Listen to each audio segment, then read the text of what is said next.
Hrvatska radiotelevizija. Hrvatski radio, prvi program.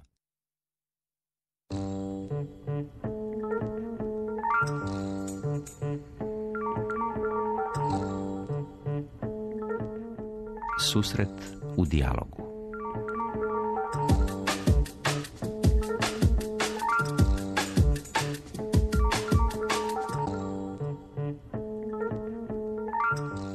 Duhovno-informativni mozaik.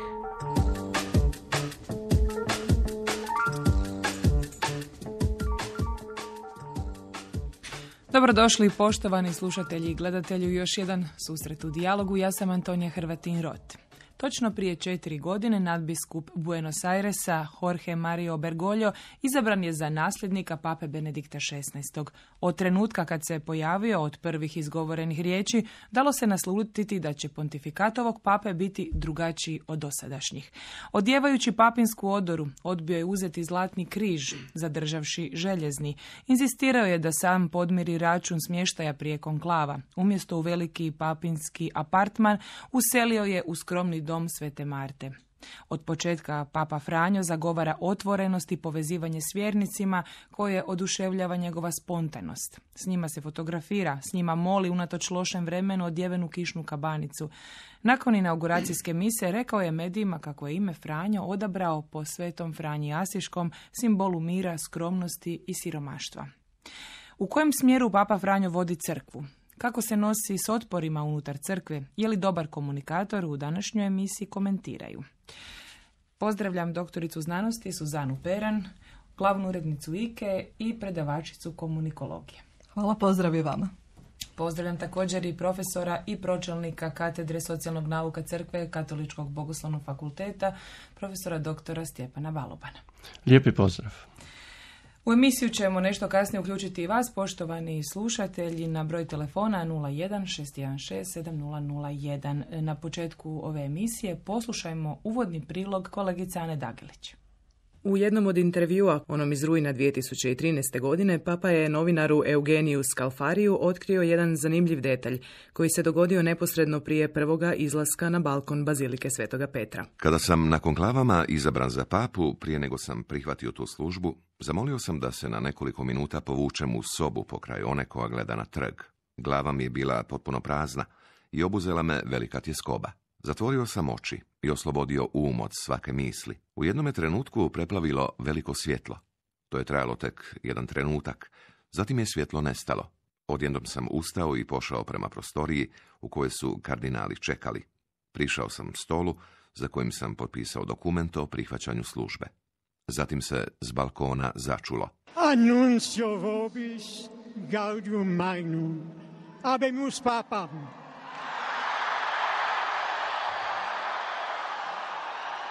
Fratelli e sorelle, buonasera. Braćo i sestre, dobra večer. To su bile prve riječi kojima se Papa Franjo obratio oduševljenom narodu na trgu Svetoga Petra prije točno 4 godine. Tijekom 4 godine pontifikata nebrojenim je svojim izjavama, govorima i propovjedima budio i još uvijek budi zanimanje medija i cjelokupne javnosti. Na pitanje koja je novost u govoru Pape Franje odgovara teolog i publicist don Anton Šuljić. Govor Pape Franje predstavlja jednu svježinu. On je svjež u izrazu, on je svjež u izboru tema, on je svjež u nekonvencionalnom načinu priopćavanja i on je svjež na jedan, recimo tako, ljudski način. Dakle, taj njegov način komuniciranja nije udaljen. U srpnju 2013. godine na povratnom letu s putovanja u Brazil, koje je bilo prvo međunarodno u njegovu pontifikatu, Sveti je otac održao vrlo dugu tiskovnu konferenciju. Trajala je gotovo 1,5 sata.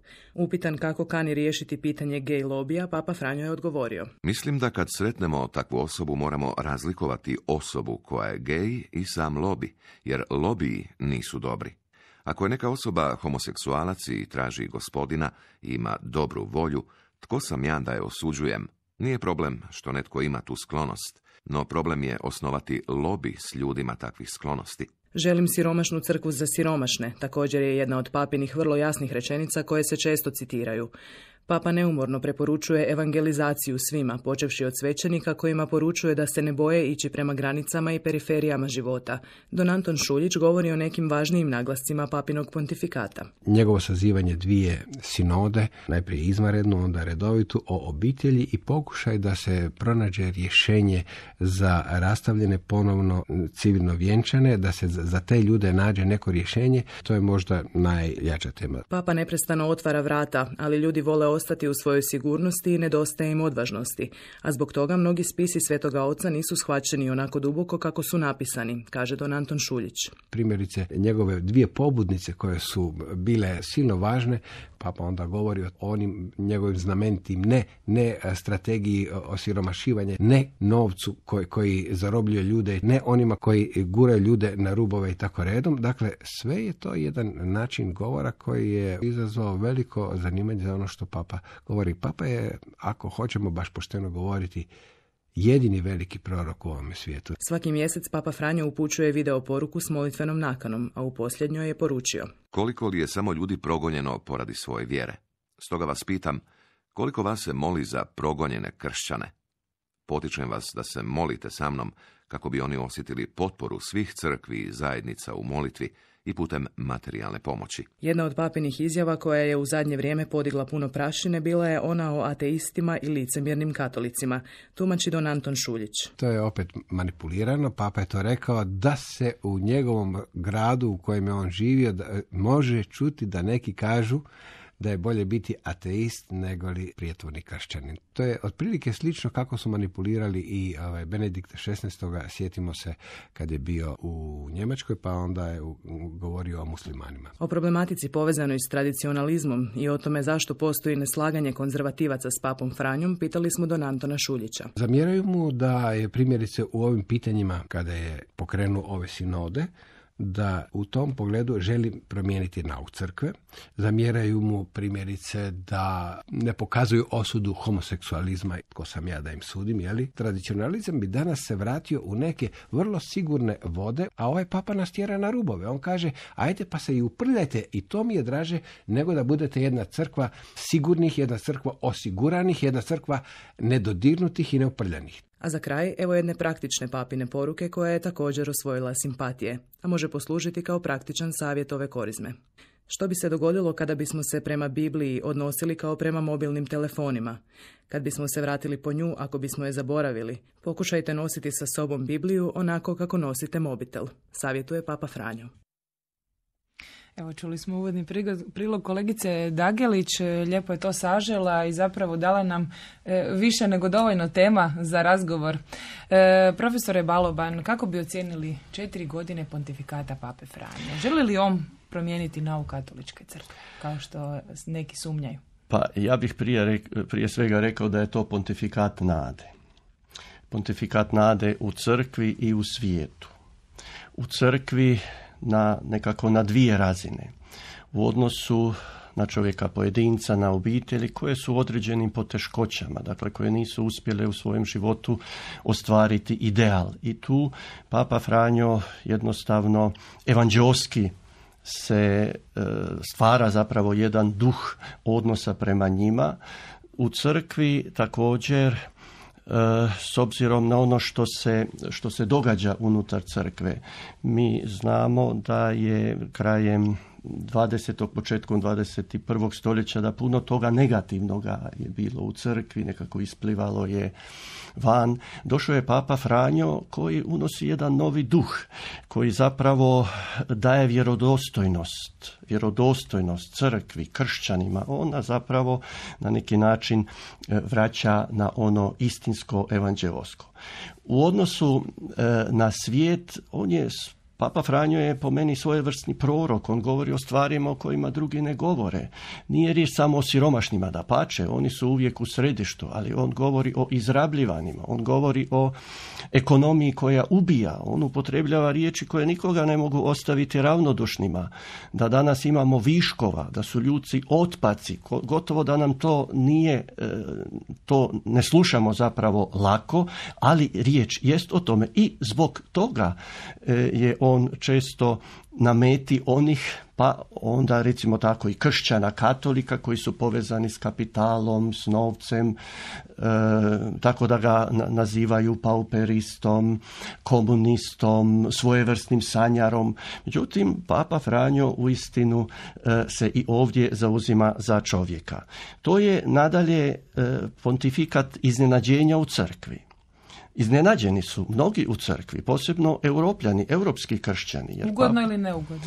Pa neugodno, jedan, jasno ima većina, velika većina je ugodno iznenađena, ali imate neugodno iznenađenih, posebno u Europi, jer Papa Franjo govori kao što se prije nije govorilo. On govori jednim rječnikom izričitim, on govori nama koji smo u crkvi, svećenicima, biskupima, o našem načinu života, o našem ponašanju i sigurno da to stvara određena protivljenja i u crkvi. Znači li to da se crkva do dolaska Pape Franje malo uljuljala? Pa ne bih rekao. Znate, crkva semper reformanda, to Papa Franjo često ponavlja. Crkva ide uvijek naprijed.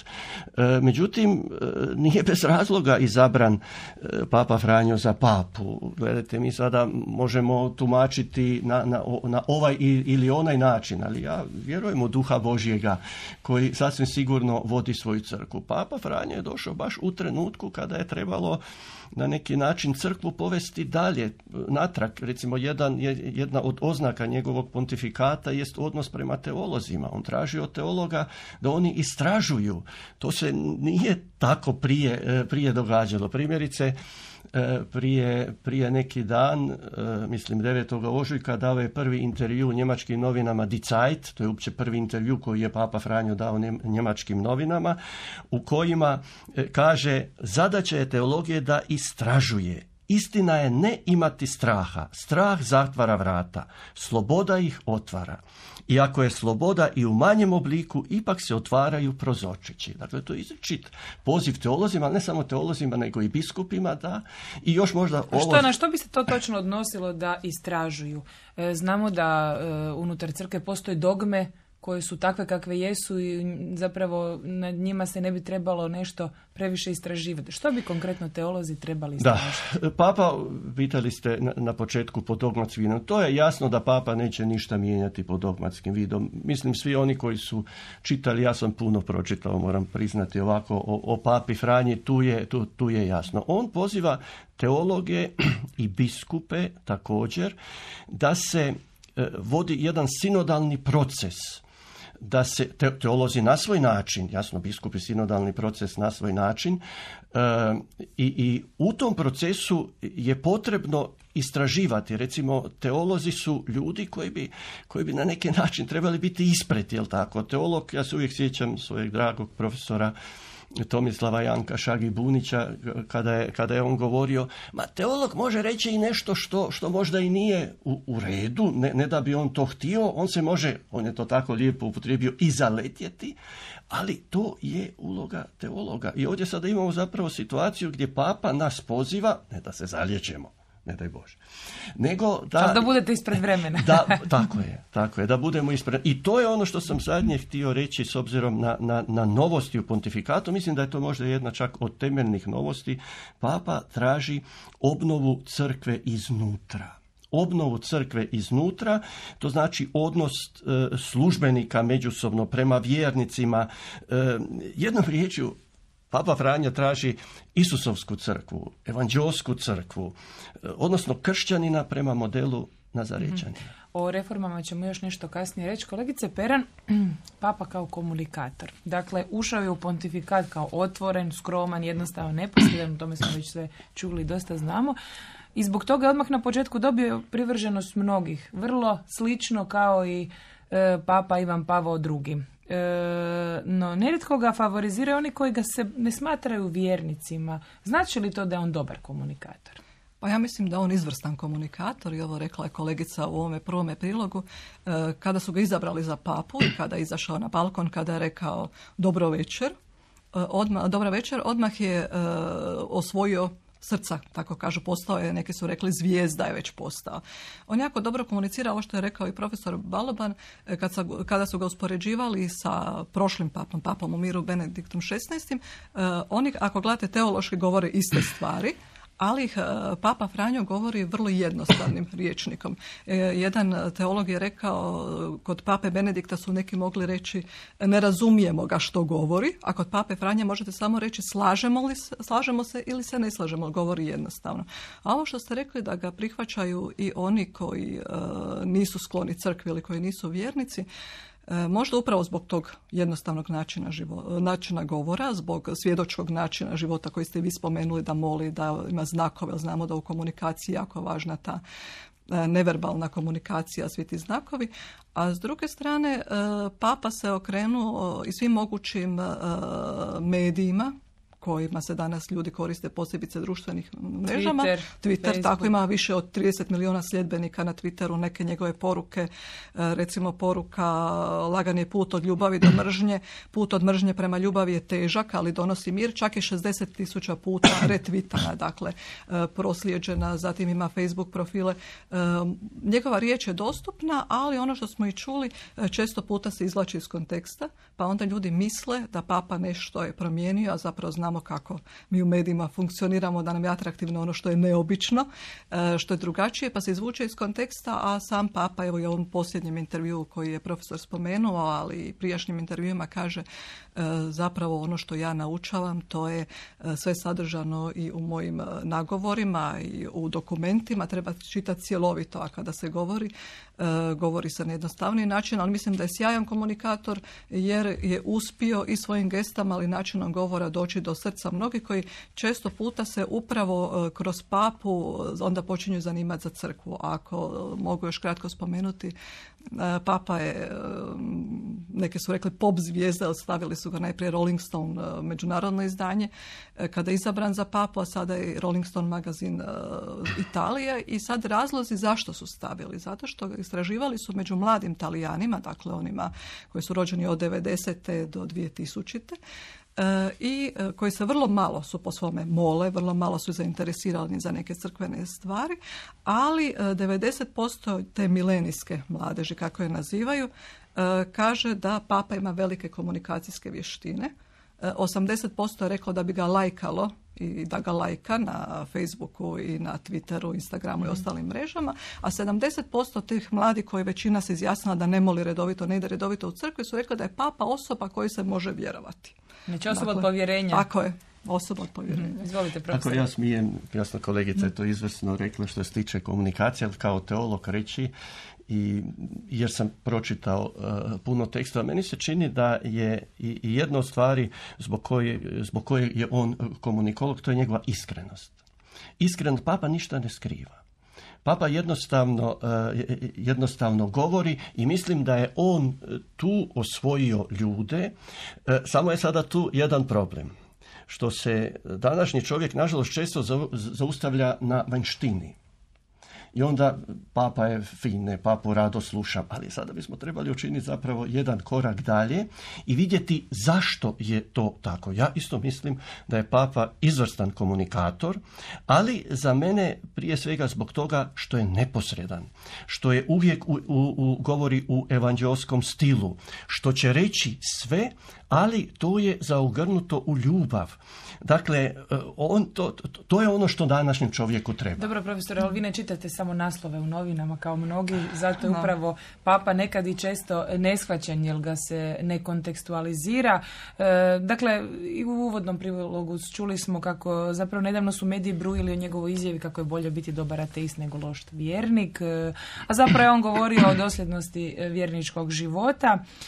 Isto tako jedna je bila izjava kad se, dakle, pomalo neočekivana, kad se vraćao s pastoralnog posjeta Filipinima, njegova rečenica kao odgovor na pitanje o obiteljima s više djece koje si mogu, odnosno ne mogu financijski priuštiti, kao, evo je citat njegov, neki ljudi misle, ispričavam se na izrazu, da bi se kao dobri katolici morali ponašati kao zečevi. Ne, roditelji moraju biti odgovorni, to je sasvim jasno.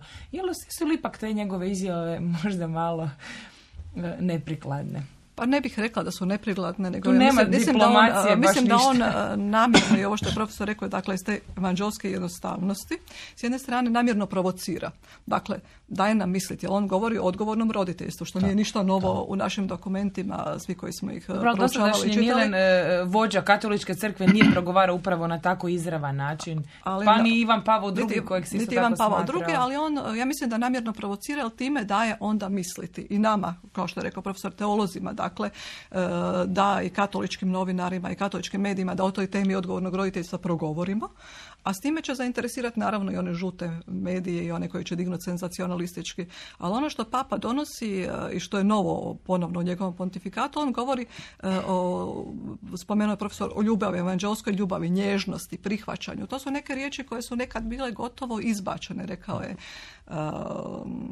jedan Franjevac, kad sam ja prolazio starije, dakle, formaciju, bilo je čak zabranjeno reći riječi nježnost, prijateljstvo, jer se smatralo da si onda slab, da nisi svjedočki i tako dalje. Papa ih ponovno vraća na evanđelje. Dakle, to je ono što nam danas treba, suosjećanje, jer ima širi kontekst. Mi smo često puta europocentrični, smatramo samo mi smo kršćani u Europi, gledamo svoje probleme, a koliko je, dakle, u svijetu problema, sa čime se sve posebice otkuda Papa dolazi iz Latinske Amerike suočavaju, od droge do izrabljivanja, do seksualnog nasilja, do siromaštva i tako dalje. To su sve teme na koje on progovara, ali da bi zainteresirao, govori vrlo jasno, ja mislim da namjerno provocira u govoru. Upravo je u pobudnici Amoris Laetitia govorio o ljubavi u obitelji. Bilo je još njegovih dokumenta, ali evo, profesor, želite se nadovezati? Ja bih, ako smijem, samo malo ovdje, s obzirom na način kako Papa govori, mislim da je to jako važno. On je drukčiji. On je drukčiji od nas Europljana, on je drukčiji od prijašnjih papa. Mi smo naučili na egzaktnost, jer tako, mi smo naučili da naši vođe, bilo crkveni, da oni točno sve kažu. Međutim, kod Pape Franje, vi ste to, kolegice, izvrsno rekli, je drukčije, ali ja bi ovdje, mi se čini još jedna stvar veoma bitna, to je taj odnos stvarnosti i medija. Možda je to sada prilika da se i o tome više, pa čak i u svijetu, ne možda samo kod nas u Hrvatskoj govori, jer ovo što ste vi spomenuli, mediji često izvuku iz, vjerojatno za njih opravdanih razloga, jednu riječ, jednu rečenicu, stave ju na stranicu da privuku ljude. I što se događa? Događa se da ljudi pročitaju samo tu rečenicu, vide samo taj, tko je tu zapravo izigran na neki način. Jasno, onaj koji govori, ovdje je Papa, ali ne samo on. Mislim da je tu puno zapravo važnije, tu su gledatelji, slušatelji izigrani, jer oni nisu dobili ispravnu informaciju. I Papa, ja mislim, je svjestan manipulacije. On je čak to negdje rekao u odnosu na medije, ali on ide dalje. On je s druge strane isto tako jednako svjestan da je za evanđelje, da su bitni mediji. Zato je ovo što ste rekli, ide u sve medije i da će ljudi to shvatiti. I ja vjerujem da će shvatiti. Da je, naime, što je on mislio. Eto, u tom kontekstu mi se čini da on jednostavno živi tako. Da on tako živi, da on ne čini to namjerno, jer jednostavno on je to tako živio u Buenos Airesu, on to tako živi kao Papa. On je, dakle, poseban i po tome što privatne mise ne sprema unaprijed i ne piše propovjedi unaprijed, već ih govori iz srca, no prije emisije, profesore Baloban, rekli ste mi da je Papu najbolje shvatiti i da se najbolje zapravo izražava u intervjuima s novinarima, da će on tu zapravo otkriva nešto što možda na drugim mjestima ne otkriva. Evo, najprije možda što se tiče ovih misa, poznat je taj fenomen misa iz Svete Marte, jel tako? Treba zapravo reći da su svi pape, neki možda bi nešto manje, recimo Papa Ivan Pavao II imao je također te jutarnje mise, ja sam imao prigodu, sreću da sam u jednoj sudjelovao 80. godina, ali kod Pape Franje je to nešto sasvim drukčije. Već je od početka počelo drukčije. Naime, on kao da poziva određene skupine ljudi i onda im, recimo, iz Vatikana, ove službenike, one iz Vatikanskog radija, pa dolaze bogoslovi, pa dolaze redovnici. I tada Papa šalje poruke. Međutim, kako on to šalje? Ako, ovo što spomenuli ste intervjue, meni se čini da uistinu pozivam ko želi upoznati Papu Franju, neka uzme tekstove, ima ih lijepi broj, na hrvatskoj imamo intervjue, knjigu intervjua. Tu zapravo možemo vidjeti kako Papa funkcionira. I u tom kontekstu sada vratimo se na ove mise. Ako vidite, on ima dnevni red, jel tako? On kaže spava 6 sati, ustaje veoma rano i nakon toga moli Sveto pismo i ide u kapelicu. I sada to može biti sat i po 2 sata. I nakon toga je jutarnja misa. Sada, možemo li mi reći da se on ne priprema za tu misu? On se itekako priprema za misu. Ali malo na drugačiji način. To je nešto sasvim drugčije i to je ono što ljudi onda razumiju. Što se pak, jednako je tako s intervjuima, jednako je tako s tiskovnim konferencijama, ali ja mislim da sve to proizlazi, pa i intervjui iz srca koje je spremno. Evo, zato preporučam čitati njegove intervjue, njegove tiskovne konferencije. Naići ćete možda i na ovakve kao što su neke slike, jer on voli slike. Ja mislim da je to jako dobro, zato ga ljudi dijelom i poštuju jer voli slike, ali on je tu zapravo otvoren, on ide kompletno otvoren na srce, ja mislim da zato osvaja ljudi. U tim intervjuima nije jedanput samo spomenuo i kraj svog pontifikata, što je vrlo pobudilo zapravo veliko zanimanje javnosti, jer zapravo još su nam svježa sjećanja na kraj pontifikata pape Benedikta XVI. Koliko je to realno? Pa on to više puta zapravo objašnjava zašto je papa Benedikt XVI. Odstupio, odnosno on to uistinu na jedan zanimljiv način kaže i realan. Ali on i za sebe kaže: u onom trenutku kada vidim da mi snage neće dopustiti, otprilike tim riječima, ta opcija postoji i za mene. Isto tako kaže, pa prije, ne znam koliko, 50-60 godina nismo imali ili 70 godina nismo imali biskupe u miru. Sada je to institucija. Papa Benedikt je opet uveo to je institucija. Prema tome, ja mislim, evo ako sada smijem, da je veliki teolog Ratzinger, papa Benedikt, učinio ono što možda drugi ne bi učinili i zato učinio veliku stvar za crkvu. Na neki kažu čak je bilo engleski tablet, njihov katolički tjednik je rekao upravo Papa Franjo postoji i može djelovati zahvaljujući tom činu poniznosti pape Benedikta, dakle koji je shvatio svoje nemogućnosti više i onda je otvorio prostor. A ovo što je u slikama, pa to je opet, vraćamo se na našu komunikaciju, znamo da je i dobri komunikatori na temelju iz evanđelja, znamo to su slike iz svakodnevnog života. Ono što papa razumije kod tih skupina, kada je došao, ako se sjećate, sjemeništarcima, imao je pripremljen govor i onda je znao, poznavajući dakle to su opet osobine dobrog komunikatora, dobrog medijskog čovjeka, da poznaje svoju publiku, znao je da bi to djeci bilo dosadno. I onda je rekao, evo ja ću predati vašim poglavarima ovaj svoj pripremljeni govor, a ja ću s vama razgovarati srca, pa mi postavite pitanja ako što treba. Dakle, očito poznaje kako je, zna kako komunicirati. Empatiju, dakle, i prema djeci, ali shvaća da je njima, ako pročita neki tekst, oboje smo profesori, znamo da im često zna biti dosadno ako citiramo puno i čitamo. Na srcu su mu posebno siromašni potrebiti, što je više puta pokazao, a i više puta u porukama upravo upozorava da se oni najviše moraju zaštititi u društvu.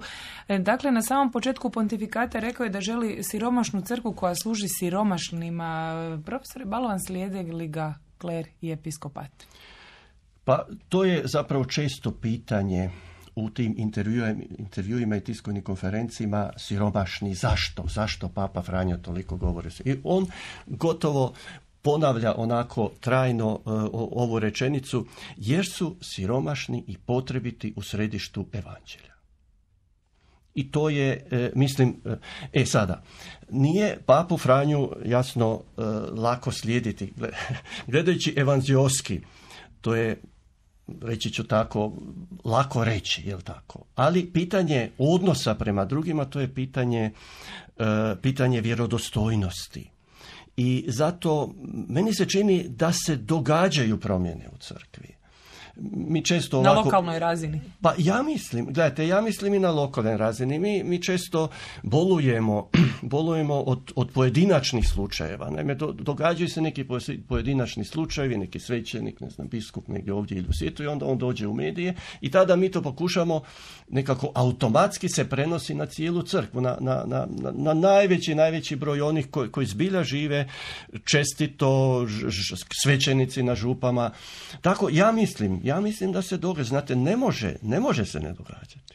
Ne može se ne događati u životima nas svećenika, biskupa, ovo što se događa, na što zapravo Papa Franjo trajno, on samo ne poziva. Znate, i tu je razlika između njegovog pontifikata i prijašnjih. Mi smo, ali to je vjerojatno problem i nas, Europljanja, mi smo bili naučeni, posebno kao katolici, da dobivamo odozgo, jel tako, upute. Treba ovako, tako i tako činiti. Pa jasno, sada u crkvi ima i to, i kod Pape Franje, ali on kaže, dajte se pokrenute. Dakle, neke stvari se trebaju, to je supsidijarnost, neke stvari se trebaju rješavati na nižim razinama, supsidijarno. On se jako zauzima za proces sinodalnosti. Dakle, sinodalnost, supsidijarnost idu zajedno. Što znači sinodalnost? To je hod zajedno, zajednički hod u traženju najboljih rješenja. Mm-hmm. Ako se mogu nadovezati na profesora, to on očekuje zapravo evo i u korizmanoj poruci, dakle gdje govori o drugome kao daru u porukama katoličkim novinarima općenito, ali evo jedan njegov Twitter koji je to je poruka koja je jako naišla veliki odjek, kaže nemojte zanemariti vrijednost primjera. Svojim primjerom pokazujete, kaže primjer je vrijedniji od 1000 riječi, od 1000 lajkova, retvitova ili od 1000 pregledanih YouTube, dakle isječaka. Dakle, taj primjer. To zapravo, dakle, ta dosljednost života. Dosljednost života i gdje on poziva i nas koji smo u medijima isto tako da otvorimo se siromašnima. Jako puno u svim porukama koje iščitavamo, koje on dao za novinarima, dakle redovito. Uvijek se poziva to da drugoga shvatimo kao dar, posebice tog drugoga koji je slab, koji je bez riječi, dakle bez glasa jer je ponižen, potlačen i tako dalje, i posebice mlade, za koje on kaže da su najviše izrabljivani. Evo jučer u Angelusu nakon Angelusa je govorio, to je taj potajni krik koji ne smijemo ne čuti i prečuti, posebice mi koji smo u crkvi, koji smo u katoličkim medijima ili koji smo katolici novinari. Mm-hmm. On je započeo velike reforme unutar katoličke crkve i one će zasigurno obilježiti njegov pontifikat i upravo zbog toga je naišao i na otpor. Profesore Baloban, kako vi to komentirate? Postoje li dvije strane unutar crkve? Ajmo reći, najmanje dvije. Pa, gledajte, od početka crkve bilo je razlika. Znate, to je samo što u svakoj povijesnoj epohi mi to osjećamo. Sigurno da postoji, rekli smo već i prije, određena neslaganja s nekim vidovima Pape Franje i unutar katoličke crkve i mislim da to ne treba sakrivati. Je li to ta borba tradicionalista, konzervativista? Ma, gledajte, to je opet šablona, ja bih rekao, šablona u onom smislu. Sigurno mi možemo sad nazvati progresisti, tradicionalisti, ali unutar crkve ja bih rekao, ne možeš to drugčije izraziti nego tom riječi, ali to je ipak malo drugčije, zapravo malo drugčije shvaćeno. Sigurno da postoji, vidjeli smo i ove određene kardinale koji su izrazili svoje neslaganje, jel tako?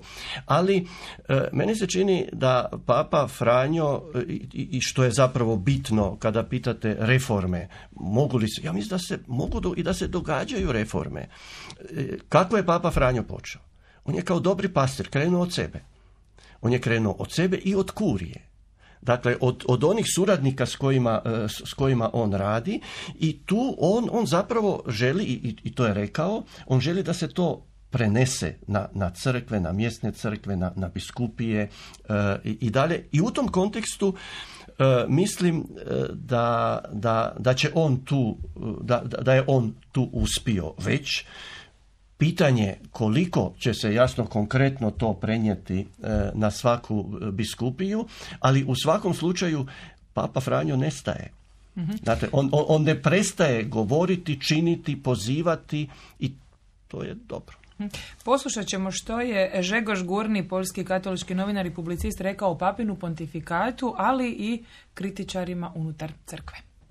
13. ožujka navršava se 4. godišnjica pontifikata Pape Franje. Čini mi se od svih papa koje evo naše generacije pamte da Papa Franjo ima najviše kritičara unutar crkve. Kako evo komentirate to i koje su po vama ključne točke pontifikata Pape Franje? Teologiem Domu Papieskiego jest... Dominikanac Wojciech Gertich je jedan od teologa u Papinskom domu u Vatikanu i upravo su njemu postavili pitanje kako komentira to da mnogi papi prigovaraju tu nekakvu teološku nepreciznost u njegovom izražavanju. Gertich je tada objasnio da je riječ o tome da je nakon Ivana Pavla II. Koji je bio po formaciji filozof i nakon Benedikta koji je bio teolog i koji su zapravo već prije nego što su izabrani za papi imali određene akademske karijere, došao je papa drugačijega tipa, papa koga nije zanimala takva akademska aktivnost, koga nije zanimala takva vrsta akademske teologije, nego je prije svega bio i još uvijek je zauzet pastoralnim pitanjima i njima se bavi. Takve situacije, takva stanovita nepreciznost u izričaju može biti problemom, jer primjer za to imamo u 4. i 5. stoljeću kada je arijanska hereza nastala samo zbog jedne jedine riječi iz vjerovanja, znači zbog atributa istobitan, i to je primjer koji pokazuje da ta preciznost nekad zna biti vrlo važna.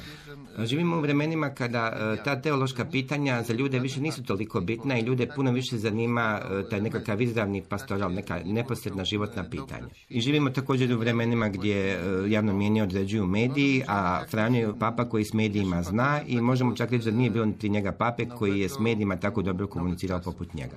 Govorilo se često da je Sveti Ivan Pavao II. Isto znao s medijima, ali to su bili mediji toga staroga tipa, dok sada živimo u vremenima novih medija poput društvenih mreža i možemo reći da je Franjo zapravo prvi papa koji je odgovorio na izazov takvih medija, tog novoga tipa. Časów tych mediów 2.0. Možete li nabrojiti neke ključne točke njegova pontifikata? Widać, że papież Franciszek dokonuje pewnej zmiany paradygmatu. Postoji nekoliko pastoralnih obrazaca koji njega prije svega zanimaju. Vidi se da puno koristi riječ periferija. Periferija kao zemljopisni, ali i duhovni pojam margine društva. I sam papa dolazi iz jedne takve periferije i njegov izbor zapravo govori o tome da se unutar crkve događa proces gdje se neko središte crkve prebacuje iz Rima na neka druga mjesta. Franjo je papa kojega je podjednako zanimaju i drugi kontinenti, a ne samo Europa koja je bila, može se reći, u nekakvom fokusu interesa njegovih prethodnika. Papa Franjo Europa čini se ipak ne zanima toliko ili ga ne zanima više nego drugi kontinent.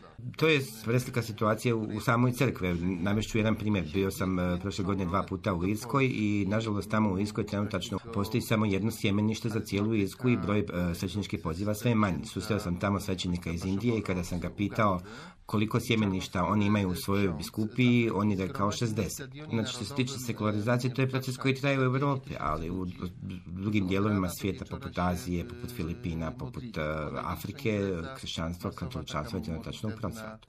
Evo jednog primjera. Upravo nadbiskup Henrik Hozer je prošle godine i pretprošle također u svoju biskupiju doveo svećenika, karizmatskog svećenika iz Ugande, Johna Bashoboru, koji je u Varšavi okupio više od 40,000 ljudi na stadionu i bilo je veliko duhovno okupljanje. Bashobor je tada ispričao jednu anegdotu, rekao je kako su prije bijelci dolazili u Afriku i govorili tamošnjem stanovništvu da se trebaju prestati tetovirati, vaditi prstenje iz nosa, jer to je barbarski. A sada vidim da ste, kada dođem u Europu, da ste zapravo vi postali barbari.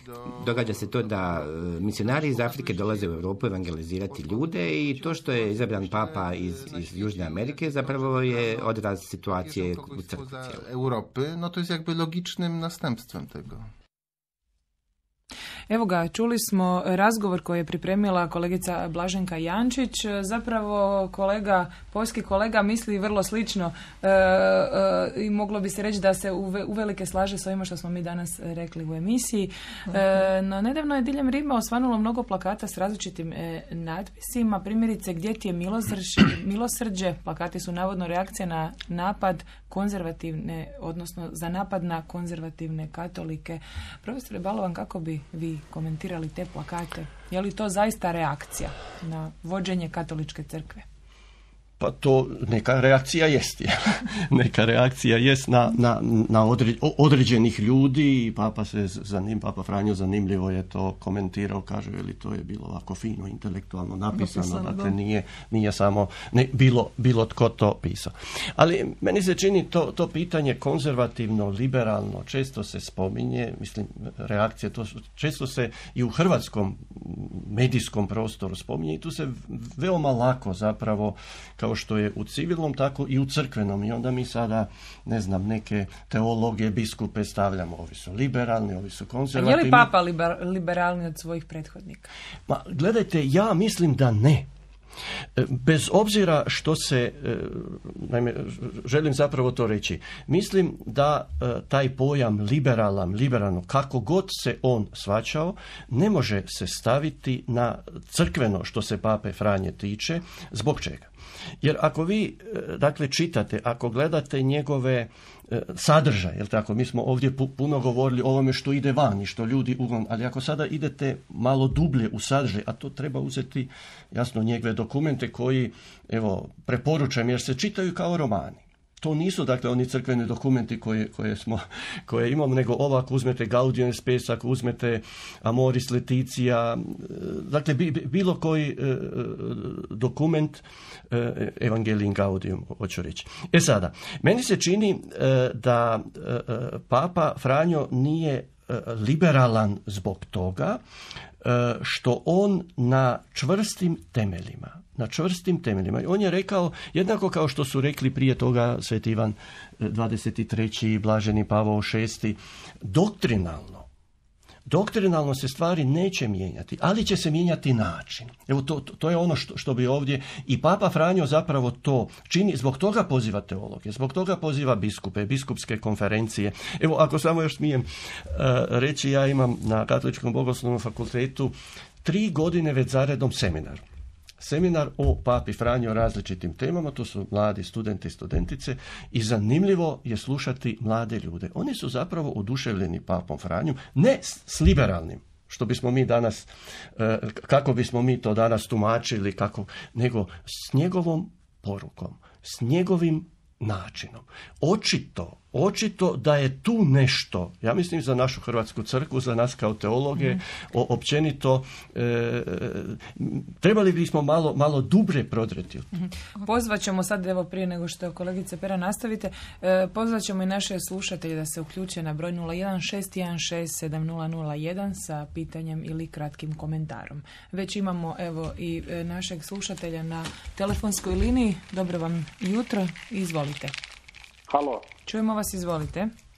Pa ovako, Papa Franjo je upravo rekao, čitajte riječ Gospodnju i ne upućuje na teologiju, a gospodin Balaban stalno nudi kao da on nagovara na teologiju. Mislim da je tu razlaz između teologa i ove budućnosti u crkvi. Ja se nadam da će doći Papa Franjo drugi iza ovoga. Hvala. Hvala vama. Imamo još pitanja slušatelja ili slušateljice? Hvaljeni se Marija, čujemo se. Izvolite, čujemo vas. Ovako, što se mene tiče, ja se apsolutno ne slažem sa vašim gostima, ali ipak susreti u dijalogu, pa sam ovo pravo, ja se nadam iznijeti svoje mišljenje. Ja ću konkretizirati i posrijepit ću svoje razmišljenje činjenica. Molim vas, budite kratki samo. Pa ako sam vas nazvao, ja sam toliko puta bio tako nekulturno prekinuti. Ja bih vas molio bar minutu da mi dozvolite, ako ćete dozvoliti da govorim, a nemojte tako biti krajnje. Dobro, izvolite, pređite evo na pitanje, zaista nemamo puno vremena. Može, eto. Ovako, mislim da kad je vaša gošća rekla da je ona bila oduševljena sa njim pozdravom dobra večer, ja ne. Mislim da kad bi Boga bilo u srcu, bilo bi na usnama, jer Papa Franjo nikad niti na angelusima, nikad nije nazvao Hvaljeni se Marija. Papa Franjo nikad nije pokleknuo na podizanje presvetoga. Papa Franjo je krenuo u modernizaciju crkve, okupio oko sebe jednu plejadu kardinala, Kaspera, Marksa, Denilsa i slične, koji jednostavno propagiraju nešto kao novo u crkvi. O čemu se radi? Radi se o tome da bi oni mijenjali u stvari crkvene nauke. Recimo, 4 kardinala na čelu sa Burkeom pošalju upit Papi Franju da razjasni neke dvojbe u vezi pobudnice Amoris Laetitia i ne dobiju odgovor. Iznese to u javnost i onda budu napadnuti da su oni rušitelji crkve. Dobro, hvala vam. Evo, zaista moramo dati priliku i drugim slušateljima. I još ćemo pustiti jednog slušatelja ili slušateljicu, poslušat ćemo pa ćemo onda odgovoriti. Vi samo zabilježite sve. Dobar dan. Izvolite. Dobar dan. Izvolite, čujemo vas, izvolite. Pozdravljam vas i vaše goste. Papa Franjo propagira evanđelje 5., 6., 7. poglavlje po Mateju. To je ustav kršćanstva, to bi svaki teolog morao znati. On ništa novo nije rekao. To je ustav kršćanstva, jedino su neki od toga kršćanstva odlutali. Hvala vam. Evo ga, čuli smo pitanja i komentare. Slušatelji su nam dosta kritični. Profesore Baloban, izvolite. Pa evo, što se tiče ovoga prvog pitanja, Papa Franjo, riječ Gospodnja i teologija. Naime, uloga, ovisi što svaćamo pod teologijom, jel tako? Uloga teologije jest uvijek bila i danas je riječ Božju uprisutnjivati u konkretnom životu. To jest teologija i bez toga se jednostavno ne može. Drugo, ovaj naš drugi slušatelj jasno da ima potpuno pravo na svoje mišljenje. Što se tiče ovih pozdrava, to se može primijetiti, možemo i to reći da to možda malo smeta i Hrvatima, katolicima, jer mi smo naučeni na hvaljeni Isus i Marija, ili tako? Na konvencionalne, klasične katoličke ja kao pozdrave. dijete, jel tako, kad sam išao u osnovnu školu, on sam putem pozdravljao sa hvaljeni Isus i Marija i ljudi su mi odgovarali. Ali zašto tu nismo malo otvoreni? Zašto nismo otvoreni za druge kulture? Dolazi čovjek iz jedne sasvim druge kulture. Možemo si zamisliti kako su nas, europsku recimo teologiju, pa onda i često crkveno učiteljstvo, prihvaćali oni ljudi iz tih drugih kultura. Uh-huh. Ne znam, iz Afrike, iz Južne Amerike. Kolegice Peran, hoćete li vi još malo samo kratko prokomentirati upravo ovo, što znači ti pozdravi, odnosno zašto on ne pozdravlja sa hvaljen Isus i Marija, je li on zaista tu malo odluta u jedan moderni Pa ne bih rekla da je modernija, mislim da ovo što stalno govori otvoriti se periferijama, ali kaže Papa da nisu periferije samo ovi koji su rubni kršćani i tako dalje, nego kaže to je svako katoličko dijete koje ne zna očenaš izmoliti u obitelji, koje se ne zna prekrižiti. Ja bih isto možda bila sumnjičava da nemam prijatelja koji je u misijama u Latinskoj Americi i koji kaže i pokazuje, hvala Bogu na tim društvenim mrežama, njemu na misu i u zajednicu mu dolaze i oni koji nisu katolici, zato što dolaze iz različitih razloga, iz različitih sekti i tako dalje. Kaže, imam iz različitih sljedbina misu. Dakle, i tim ljudima se obraća. No ono što, da se vratim na profesorovo, već je 2014. u intervju za La Nación argentinski papa rekao izričito tako, kaže, čitajte dokumente, dakle ove koje smo spominjali, poslušajte moje nagovore i propovjedi.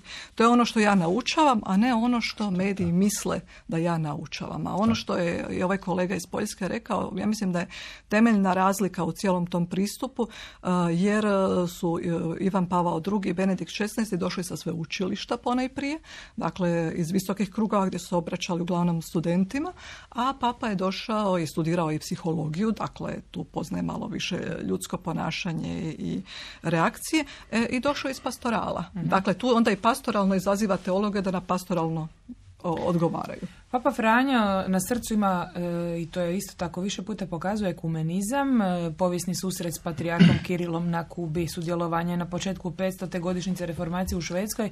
A ja bih rekla da je osnivanje povjerenstva Srpske pravoslavne crkve i katoličke crkve u slučaju Stepinac jedan ekumenski čin. Vrlo kratko, profesore Valova, i onda kolegice Peran, i onda ćemo završiti jer smo na samom kraju emisije. Pa gledajte, u svakom slučaju Papa Franjo naglašava ekumenizam kao svoj prioritet. I to ćete vidjeti u njegovim intervjuima, to vidite i u njegovim knjigama. Sad, tu je mali problem po meni.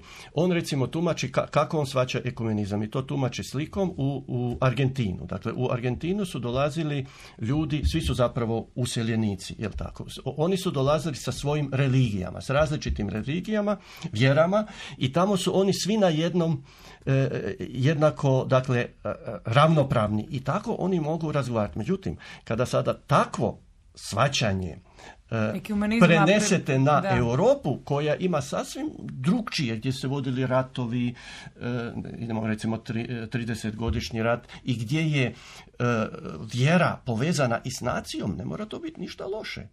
Mm-hmm. Ali možete li, evo, zbilja smo na samom kraju, prokomentirati kratko, je li Papa Franjo dobro postupio u slučaju Stepinac? Jer nemali broj ljudi iz Hrvatske, pa više puta se žalio kako je to nepravedan čin u odnosu na hrvatski narod.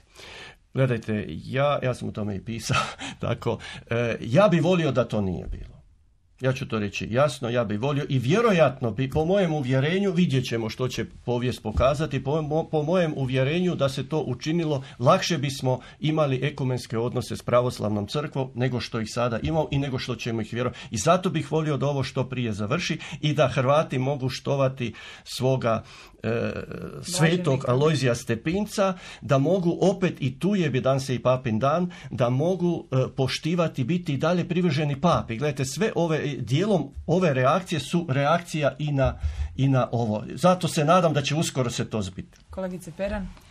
Pa ja bih rekla, premda osobno sam isto bila iznenađena i voljela bih da je bilo bez toga, ali mislim da ako gledamo da Duh Sveti vodi crkvu, mislim da onda i znak ekumenizma, iz razloga što i nas je kod nas u Hrvatskoj katoličkoj crkvi i naše katoličke medije opet na neki način potaknulo i da potrebim reći prisililo da ponovno razmišljamo o svemu onome u čemu jest kardinal Stepinac i svet i velik. Da o tome ja mogu reći iz svog medijskog iskustva da mnogi ljudi, premda se nama u crkvi čini da svi sve znaju, da zapravo i ne znaju o kardinalu i da je to onda bila dobra prilika. Ono što mene smeta u svim tim napadima, samo jedna rečenica, to je što je upravo kardinal Stepinac je podnio mučeništvo zbog vjernosti papi, onda me smeta kada ga se stavlja u opreku, ne kada ga se stavlja sad njegov kauzu u opreku sa papom, jer to je ono po čemu smo mi poznati. Danas je papin dan, kao što ste i najavili, vi imate predavanje, evo mi ćemo ga ovdje najaviti u dvorani Vijenac u 19:30. Sve pozivamo, tema je Papa Franjo, neumorni tražitelj obnove crkve. Poštovani slušatelji i gledatelji, bilo je to sve u Susretu u dijalogu. S vama su bili realizatorice Josipa Žoljom i Nikolina Čulum, producentica Blaženka Dragašević. Ja sam Antonija Hrvatin.